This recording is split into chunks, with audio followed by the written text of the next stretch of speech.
Hi guys, welcome to my channel and thank you for watching this video. Today another battle, the battle between a cargo and passenger pilot. Which one is better? And most importantly, why?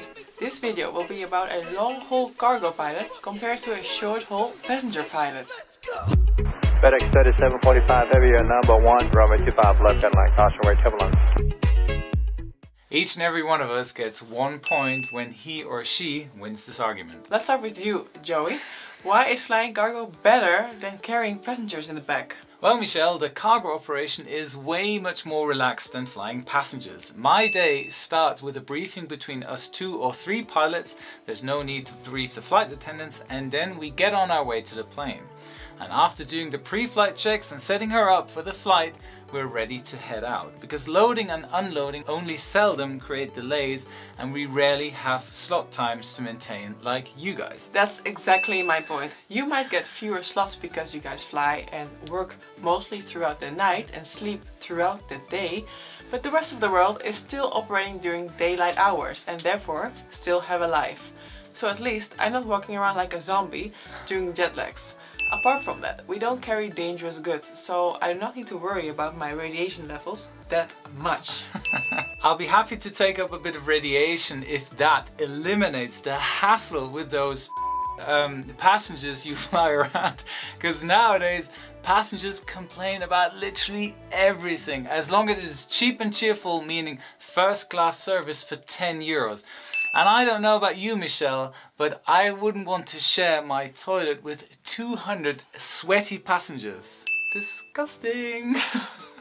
Yeah, you know that they actually provide some interaction and it gives us a sense of purpose to bring them to our holiday destination.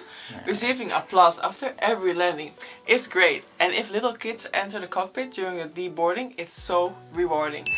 Overall, a happy and fun operation. And apart from that, I actually carry souls on board instead of material things like you.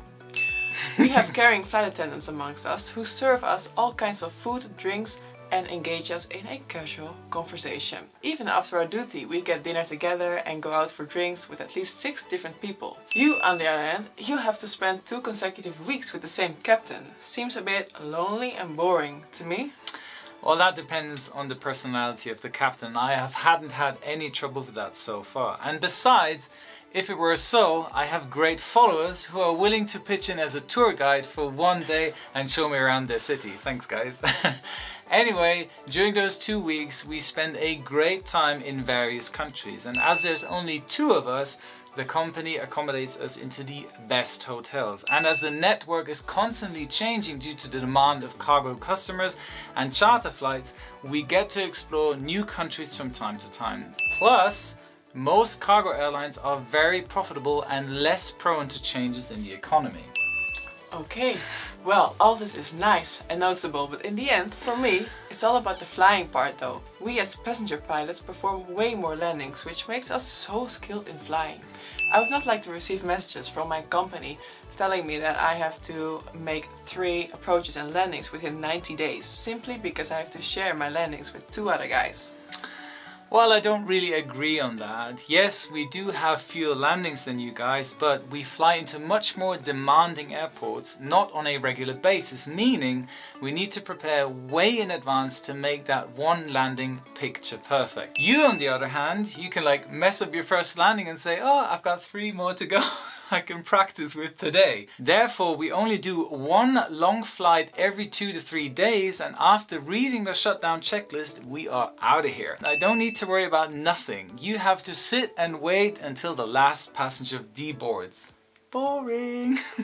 Did you ever hear of passenger comfort? We as passenger pilots do care about our customers, so the chance that our landings are bad is rare. Apart from that, there's no such thing as practicing a landing in our operation. We simply ace that skill, Joey. I understand you need to take 1 hour to brief when that is the only landing you do within 3 months. You just hope that your products are still more or less in place, and that's it. And about demanding airports. Have you ever landed in San Sebastian or Samos? And here's another very easy point for passenger pilots. Roster stability. Once my roster is out at the end of the previous month, there are only a couple of changes, which is great for my social life. I can plan things in advance, and as far as I can remember, the last time we wanted to meet up, you arrived 5 days later. I don't want to, and I can't go into too much detail about roster stability. The only thing I can say is cargo doesn't magically appear at the airport. The logistics behind a cargo operation, in my opinion, is even more complex than the one with passengers. So yes, there are changes or delays in my schedule, but how could I blame a delayed flight onto a truck driver in Ecuador for being stuck in traffic? I'm just not that guy who blames others. And that's just how the world works. But talking about social life, I have 36 days of holiday to plan out and 9 days off each month I can request where I want. That's 144 days off each year with a 90% chance of getting what I want. So by the way, not including the days off at the destination and the rest days after longer trips. Enough to see my family and friends, don't you think? Because don't you guys fly for 5 days straight, 4 flights a day, 3 times a month? That sounds exhausting. Yeah, that's true. The roster you described is a typical low-cost roster, and indeed exhausting. But definitely not every passenger pilot has that roster. Like me, for example. I can have 5 days off in a row, and in the winter I barely fly anyway. Most passenger pilots get the option to use staff travel tickets for their holidays. I can travel for free or just pay a percentage of the actual ticket cost to literally fly anywhere in the world. And you guys don't have that agreement with other airlines, as nobody can take a seat on your truck of the sky. But Joey, let's be serious. Which career would you recommend to any aspiring pilot? That's a very good question, Michelle. From today's standpoint, I would recommend becoming a cargo pilot, just as I'm really enjoying this pilot lifestyle compared to my previous airline career. And seeing both worlds, I dealt with both pros and cons. But I guess I would recommend starting as a passenger pilot first. I totally agree with you, Joey. Being a passenger pilot involves more work and decision making on the ground, as you have to deal with many operational factors. It's also better in gaining more flight experience in terms of takeoffs, landings, standard operating procedures, dealing with delays and technical issues. Once you are experienced in this operation, it will only become easier in any other one. Absolutely, there's no battle between cargo or passenger pilots. As we said in our last video, any job you can get your hands on the beginning of your career, just take it. And if you're struggling in finding the right way on starting your career as an airline pilot, you have to get Michelle's ebook on how to become a pilot. So click the link in the description box below and use my discount code Captain Joe. Thank you, Joey. I covered everything you need to know when you want to become an airline pilot, including getting your first airline job, interview questions, etc. It will show you the real way to get into the right seat. And yes, if that means flying passengers for a little island hopper company in a little twin-engine piston airplane, or an ATR to feed the big hubs like FedEx and UPS. As long as you get some flight hours and flight experience, no matter propeller or jet.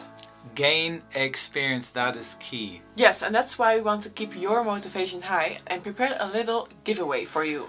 Yes, we've put our signature on both of these plane models, and now you have the chance to win either one of them. We've set up a link in the description box where you can sign up, and the winner will be announced on our Instagram accounts during December. So make sure that you follow both of us on Instagram, Dutchpilotgirl and Fly with Captain Joe. Otherwise you'll miss if you have won this little plane. Yeah, little. That's maybe the right word for your plane. Okay, I guess that's it for today.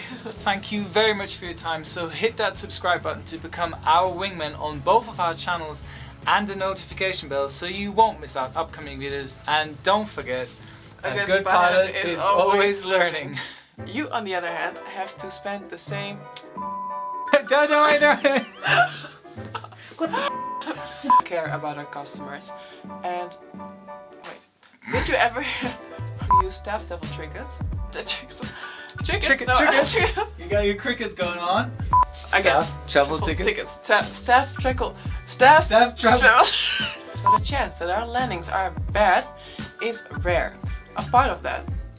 And if you're struggling... Yes, we've put our signature on both of these planes. Well, should we like have these planes now? Shit. I just lost my... Your wheel. My wheel came off. Alright, you go. maintenance of that airplane is that's good, or? Yeah, look at yours, pointed over. Alright guys, sorry. We'll be right back.